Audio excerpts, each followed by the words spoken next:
more space reading wrecks, and moving AI off the planet. You are listening to Are We There Yet?, the radio show exploring space exploration. Hi, I'm Brendan Byrne. Catching up on your to-be-read list this summer? Well, how about adding one more to the stack? This one's a science fiction thriller series set in space. When Canadian astronaut Chris Hadfield returned to Earth after traveling to the International Space Station, he found a new mission in writing. We'll revisit a conversation with Hadfield about his series based on the Cold War and space race to the moon, and how his time in space shaped his writing. Then, what's better than a new pair of sneakers? How about ones that were designed off this planet? We'll speak with Scintillay's Ben Weiss about the prospects of moving design into orbit. That's ahead on Are We There Yet?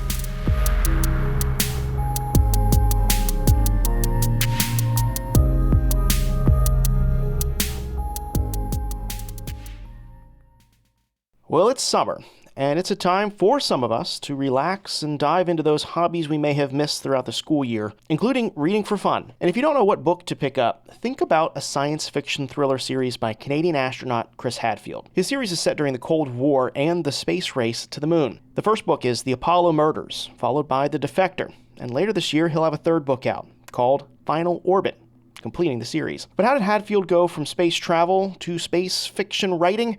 Well, we spoke with Hadfield about his new mission in writing earlier this year. Here's part of that conversation now. Well, Chris, welcome back to the show. Thanks. I'm really pleased to be speaking with you again. Yeah, and the last time we had you on, your book, The Darkest Dark, was out. Since then, there have been plenty of other books. You've been quite a prolific writer. Tell me a bit about your journey from astronaut to writer. Well, I'm still very much an astronaut, working with space companies, director of several companies, technology incubator, super busy on the technical side. But it's really great to be able to share the experience through writing as well. Darkest Dark, the one you mentioned, that was a children's book. And, it's easy to write a lousy children's book. It's hard to write a good one. And we worked really hard. And it was the fourth children's book I wrote, I think, but the only one we published. And it's done great. And I just love the anecdotal stories from all around the world of the kids that are understanding space flight and how not to be afraid. And so I love the idea of trying to share ideas through writing, and now writing fiction with the Apollo Murders series, and most recently the book that just came out 2 or 3 months ago, The Defector. It's a great personal challenge to write thriller fiction, but it's also having terrific success. And it's a really fun way to let people in on the nitty gritty of what space flight and being a combat fighter pilot and test pilot is really like. I have to say, every kid that I know in my life got a copy of The Darkest Dark after I got a copy from you, and they have enjoyed it very much. So thank you for that. But let's talk about, you mentioned that there is a challenge in writing thriller fiction. Had you always had this interest in writing, Chris, or is this something that relatively new for you? Where did your dreams come from when you think about it? A lot of it came from media of some sort, right? You went and saw a movie, or you read a story, or somebody read a story to you, or you watched a video or something. Because in your normal mundane day-to-day life, growing up, going to school, whatever, on the ball team, you don't think about the universe and superheroes and exploring stars and stuff nearly as much. But that comes to you through fiction or through media. And for me, some of those early comic books and then movies and TV shows and science fiction books, they were absolutely critical in giving me the idea that maybe some of this stuff could actually happen in my life, that this sort of thing wasn't just a fantasy, but this is a real life part of what goes on. And so to be able to link those together, I've always found really important as a reader and a consumer. And now at this stage of life, where I've had a lot of those experiences, it's just as much fun to try and be someone who's providing those ideas, whether it's, playing guitar in a space station or making TV series, or now writing nonfiction and thriller fiction. And what I love the most is a really good gripping thriller fiction book, where I'm like sitting somewhere boring, but I'm having this huge adventure in my head because of what's written on the page that nobody around me is having. And I've always loved that type of escapism that a book can give you. And when it's tied to real events and real history, and you learn stuff, and you feel like you're emerged from some amazing experience when you turn the last page, that's the type of book I wanted to be able to write. And that's the task I gave myself. And it's great to see the huge success that the Apollo Murders has had, and now the Defector is having. And it's inspired me to start working on the third book in the series. I want to talk about those books in a minute, but first, what is your approach to writing? As a writer myself, I approach things, my way. With your background as an engineer, how do you bring in some of that to the way that you write? Like I'm assuming that your plots are like engineering diagrams. Is that the way that you approach writing? When I first went to space, we were going to help build a Russian space station, Mir, and we launched without a flight plan, if you can believe it, because things were changing so rapidly and there were so many unknowns that we had a big skill set, but we did not have a plot yet. Even though we were nothing but a bunch of engineers and scientists. And I think it's sort of like that, in that what you got to do is gather all of the threads of possibility and then do a whole bunch of research so that you've got the capability to put it all together when you have to. But then you've just got to start writing. That's what I've learned. And I'm sure you know the same thing. And when you start writing fiction, you're going to put yourself into corners immediately where now what would my characters do next? And shoot, now I got to look, I didn't even know they do that, but that's obviously what those people would do next. And now I've got to solve all that. And so no, what I have as someone with my background is I have the general arc. And I've got enough loose threads that I'm pretty sure I can weave it all together. I've got the major signposts of history of the period that I'm setting the book in. And then there's an enormous amount of research of digging out stories and digging out details. And then when I start writing, now it's weaving it all together and turning it into something that is factually true, but also, a gripping page turner if I can make it happen. So that's the process. And I try and write about 1,000 words on my writing days. Do it in the morning because by the afternoon my brain is full. And I'm a constant back editor. Like I read what I wrote the last couple days, and then I'll probably go change some stuff there, and then I start writing, and I'll write full of blurb, and then I go back and read it and fix some stuff. So it's a very iterative process. But that's how the 5 books have gotten written so far, and that's the process I'm going through on the 6th right now. Yeah, if it's not broke, don't fix it, right? It seems to be working quite well. So let's talk about the success with Apollo Murders and the new book, the Defector.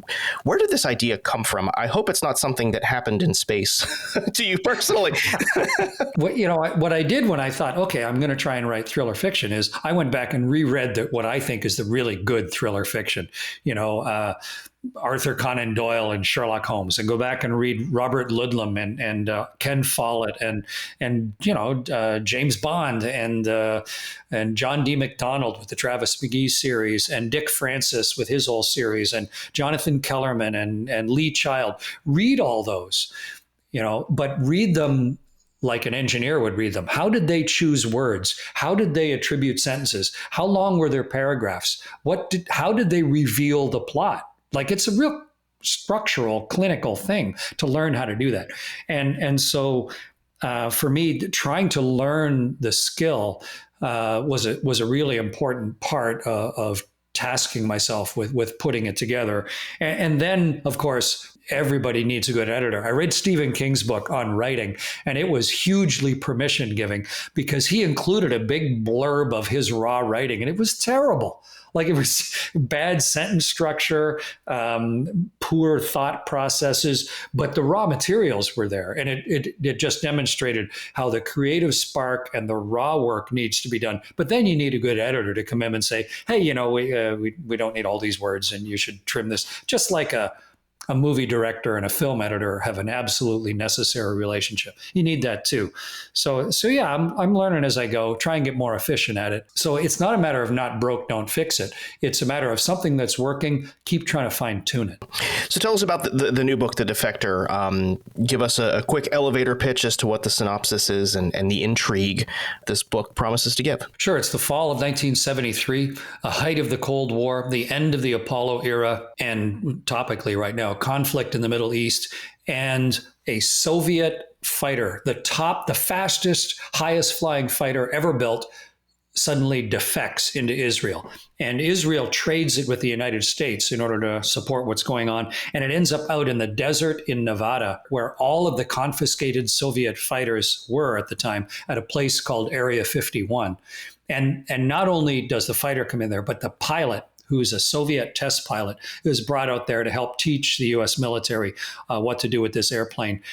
But the real crux of the story is the interplay between my protagonist, Kaz Zemeckis, who's also a test pilot and fighter pilot, and what the real purpose of that airplane defecting and what the real point of trying to get to Nevada was. That's the crux of The Defector, and it leads to the big, super heavy action scene at the end of great conflict, and hopefully setting the stage for the third book in the series. Chris, most people will remember you from the time you created a music video from the International Space Station, Space Oddity. It was brilliant. It was wonderful. It was inspiring. So it goes as no surprise that you are getting into TV as well. Tell me a bit about how you're now going from writing books to getting into television. Well, I've done several series, National Geographic and BBC and things like that. But when Sylvester Stallone and his wife Jennifer read The Apollo Murders, they loved it. And I was already working with a production house in the UK called Altitude. But Sly Stallone, he actually called me one day and said he'd pitched my book to Amazon without even asking me. And so now his production house, which he calls Balboa Productions, naturally, and the production house in the UK, they've signed together, and they are working now on bringing The Apollo Murders to be a television series. And so writing continuing books in that series makes sense. I'm super excited. I'm now an executive producer. I don't even know what that is, but I'll figure it out. I figured out how to command a space station. We'll figure this out. But it's super exciting. Who'd have thought that this might be possible? But fundamentally for me, it's another whole way to really richly share the amazing experience of flying in space. And yeah, everything that's in these books is credible, but fortunately, those weren't things that happened to me. But I think that tenuous link between amazing possibility and the reality of stuff that actually happens, that's where the whole crux of these books and the TV series, that's the whole secret sauce of them. And Chris, in the minute we have left here, I am reminded in this conversation of something you told me when we talked about The Darkest Dark, and it's not to be afraid, to take risks. And it seems like that what has been your success in this next portion of your career. Is that the message that you want to tell people out there, is to just try, to go for it? Well, you've got to take care of business. You've got to honor all your obligations. You need to take care of self, family, friends, all your day-to-day stuff. But there's some freestyle time every day. And life is a daring adventure or nothing. You get one. 30,000 days. What are you going to do with those days? How far are you going to try and push your own capabilities? When you look back at the end of the month or the year or the decade, what are you going to be proudest of? What are you going to regret not doing? To me, I think you should constantly be challenging yourself to grow and improve your own skill set and try stuff you've never tried before. My wife is doing her 5th university degree right now. And to me, that's the very essence of a life well lived. That was Canadian astronaut Chris Hadfield. He famously filmed a music video from orbit performing David Bowie's Space Oddity. He's also the author of The Apollo Murders, The Defector, and soon to come, Final Orbit. If you want to read more about space, check out our website for a list of books from authors we featured on Are We There Yet? Check out our space reading list at cfpublic.org/space. So to come, from space books to space shoes. We can design a parachute in space and something you can put on and look at that wasn't made on Earth. You have an easy way to relate to it and to maybe be inspired by what's possible in space. And that's part of the mission here. It's like, let's ignite the interest in more of a practical sense for a newer generation. That's ahead on Are We There Yet? You're listening to Are We There Yet? I'm Brendan Byrne. As humanity moves towards commercializing space and building an economy in low Earth orbit, one company is trying to profit from both on-planet and off-planet with shoes designed in space. The Florida-based company Scintillate uses AI technology up there and 3D printing down here. By 2026, the company hopes to have fully designed a shoe in low Earth orbit and have them ready to sell the same year. So how does this process work, and why send it to space, and what other industries might take advantage of orbital design? We're here to answer those questions and talk more about the company's mission is Scintillate's CEO, Ben Weiss. Ben, welcome to the show. Thanks for having me. having me. Great to be here. Great to chat with you, Ben. I want to first start talking about your company and how did it get involved in 3D printing and AI technology for the start? It's been a couple-year journey. I mean, we've been thinking about what's possible with AI design and 3D printing for a bit. And we initially started with the idea of backing content creators with shoes. Why can't the YouTube, TikTok, Twitch generation get their own shoes like the athletes get? They've got just as much influence. They sell millions of dollars of merchandise. They've had shirts, shorts, hoodies, and everything else under the sun. Why don't they get the opportunity to be in this category of footwear? And it's just because the costs are so high and the time frame to make something is so long. It's a year and a half generally to make a new shoe, and it can cost hundreds of thousands of dollars. Your mold costs can range from $2,000 to $4,000 per size. You have to make a mold for every size, got minimum inventory requirements. And so we're like, there's got to be a better way. The founder of Reebok and I and some other people on our team brought out basically a different process using AI design and 3D printing. And we showed the world that you can make shoes like this that are commercially available. And earlier in the year, in January, we debuted this. In February, it fully came out as the first AI design slide shoe you can get. And it became a breaking news story on the front page of USA Today and in many other papers because now there's a new path to getting a shoe that takes 3 months to make one and is 1/100th of the cost. And so we're like, what can we do more with AI design and 3D printing, and specifically AI design? Well, we can make shoes in space because we're automating a lot of our design, and that's how we're here. Let's talk about the space portion of this. Why is it important towards low Earth orbit for your business model here? Why even make designs in space to begin with? I mean, you can say, look, like this is an interesting press kind of related subject, like making shoes in space. It's a big headline. It's a lot deeper than that. And it goes into two different segments. One is that there isn't really a way to relate to space right now for a lot of younger people, specifically Gen Z. We hear about, different aspects of budget for space and the moon base and Mars and all these ambitious projects. But, a lot of the innovations that have come through space exploration, like the drill and the memory foam mattress and the way our cameras are designed, the compact aspects of them have been from many years ago and from attempting to do different missions and from going on certain missions. But in recent history, we haven't really had a way for younger people to relate to space. Well, if we can design a pair of shoes in space and something you can put on and look at that wasn't made on Earth, you have an easy way to relate to it and to maybe be inspired by what's possible in space. And that's part of the mission here. It's like, let's ignite the interest in more of a practical sense for a newer generation. There's also the piece of we have a process to design shoes currently that requires 4 different steps. And it's automated, but there's still human intervention. We have concept image creation with AI. We have pattern and texture creation with AI. We have 3D shape that's made that AI generates. And we also have shading that AI helps with. And we have a human move along these steps and influence these steps. But what if we can automate that a lot more? Space is the best opportunity to test that out because of our constraints with compute power and other avenues. Now we can just go and test out our process a lot further and condense it. Can we go from a concept image creation to a 3D model entirely in space? That will improve our process here on Earth a lot more, making shoes, make them more cost effective, and be able to make products much faster. So we think it's going to improve our process and our AI automation in general because of the unique opportunity space presents with its constraints and limitations. So essentially, you are challenging yourself because space is hard. you have no access to the hardware once it's launched, and there are constraints, as you mentioned, like bandwidth constraints, power constraints, and all that. So this is essentially a way for you to better your process, is what I'm hearing, right? Yeah, that's the goal. It's like, can we improve our automation process? Because we're trying to become the content creator shoe brand. We're trying to back brands with their own shoes that have never done them before. And the faster and more cost effective we can make our design process, which currently today is doing a lot of different sketches, which can take a lot of time. You have to do many revisions of sketches to get to a point where you're happy. And then you have to make a 3D model by hand. We generate a 3D model. We generate our concept image artwork instead of making sketches, and then just make a sketch based on a finalized concept that we've created with AI. So if we can condense this process even further, it's just going to present an opportunity for more content creators and more brands to get into the coveted footwear category with original designs. And it's going to really ignite a whole new creative sensation in this space. This space is ready for some new ideas. A lot of the best sellers today are 50, 60-year-old silhouettes. There's also kind of another practical reason to bring this off orbit, right? I mean, the technology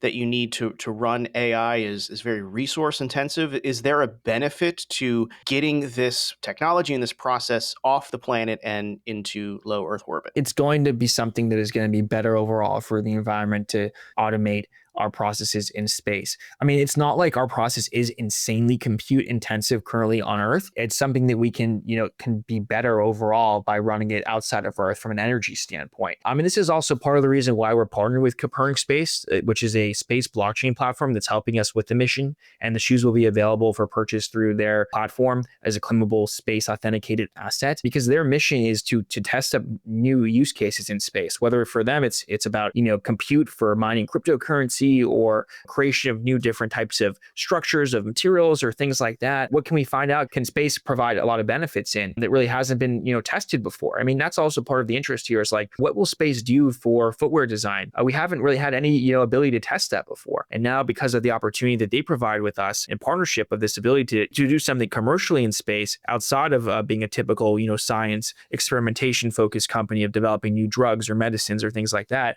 we can now figure out what shoe design in space looks like, and how that benefits people and how that benefits our own process. I mean, it's really an unknown category right now. We don't even necessarily know all the different positives that can come from it. You mentioned that this could be very resource intensive, right? With AI, and the company you're partnering with crypto mining and bringing this into space kind of mitigates some of those environmental impacts. How much do we know about that? It seems like your use case is on the kind of the front lines of exploring a new way to do these very resource intensive processes. What do we know about this, and what are you hoping to find out that you can bring back to the greater good and say, these are some of the things that we can do to lessen our carbon footprint with these processes? I mean, I think my knowledge on this area is fairly limited because it isn't really my focus so much, but I do know that it is the process, there is intensity to the traditional AI design process. And there is a certain output that is done through that can be minimized by being in space. Now, there's also the production aspect of this with 3D printing. And there's that whole side of what output that has, which we've tried to be as eco-friendly as we possibly can. Like our shoes today, you can send them back to us. We can melt them down and make them into a new one. They're entirely recyclable, which is such a rare feat for the space. And we only print when somebody orders one. So we print on demand. So we don't have all this excess inventory. So in general, like our footprint, we've tried to be as smart and as cautious about how we're doing things as we possibly can. When it comes to design, I think that because of the constraints in space, whether it's the compute power, whether it's the ability for us to upload new models to space, like we're setting up one model over here initially, one agent, we're going to be able to send up multiple different ones throughout the course of this satellite being in space, which this computer is going to be there for at least a year. And, we're going to learn from the first experiment and see, what works and what doesn't work, how much our energy output, our energy uses it really is, and what our output we get from that becomes. And then we're going to tweak things and change things as we go. So it's very much going to be a learning process for us because there isn't really any case study of anything like this ever done before. And we're going to just keep experimenting till we figure out what is the most optimal way to design something from an energy efficient standpoint, from a result standpoint, from an appeal in terms of the look, and a lot of other categories too. It's going to be a lot of learning. Ben, you mentioned this has never been done before. This is a novel idea. But what you are working on down here on Earth is new and a novel idea, right? You're using AI to design these shoes that are manufactured through 3D printing, but you're also getting the chance to incorporate some sort of low Earth orbit aspects, utilizing the space economy to do this. Did you ever think when you started this company that you would have access to a satellite? And what does that show you about just how kind of flexible the new space economy is? This is something I've been talking to Grant, who founded Copernic Space, about for like 3 years, I think, at this point. We've been going back and forth about all different types of space ideas. And now we're working with them on 3 different missions. This is the first one that's announced, but we're doing something, that will go further than even this in terms of distance.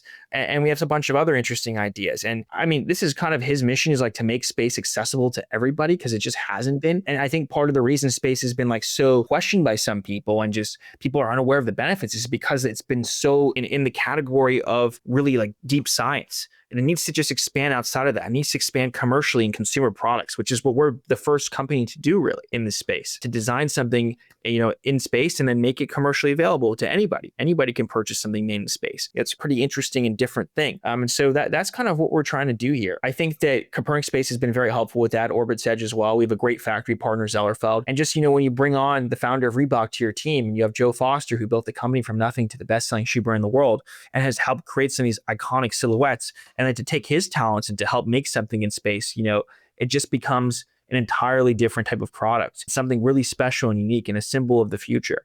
And that's what we're trying to do. It's to be the difference and to bring this design by tomorrow mentality to the masses. So I think this space is something that it was on our minds initially. We were thinking about it, but now, it's like this is real and this is practical. And I think that's so exciting because we've been trying to find a way to do something practical in the space, and designing in space is something I think we're the only ones really capable of in this footwear category, because we're the only ones designing real shoes today that are made by AI that you can get. Everyone else, it's human designers. So we can actually do something like this and expand our process. We've been talking a lot about the long-term future. I want to talk about the short-term future. When does this platform launch, and how excited are you and your team to see something that you are working on literally leave this planet? We are so excited. Joe, the founder of Reebok, has been talking a lot about how he wants to go to space. Just how we should do something in space. And now we're doing it. So it's incredible to really materialize this. The launch is going up on a SpaceX Falcon 9 rocket in early 2026. Plan is Q1. And then our goal is to launch these shoes available for sale at $200 price point or so around Q2. So we're really trying to get that all up and running, and which means our AI developments have to keep increasing, have to go further along. So we're currently working on developing this AI agent.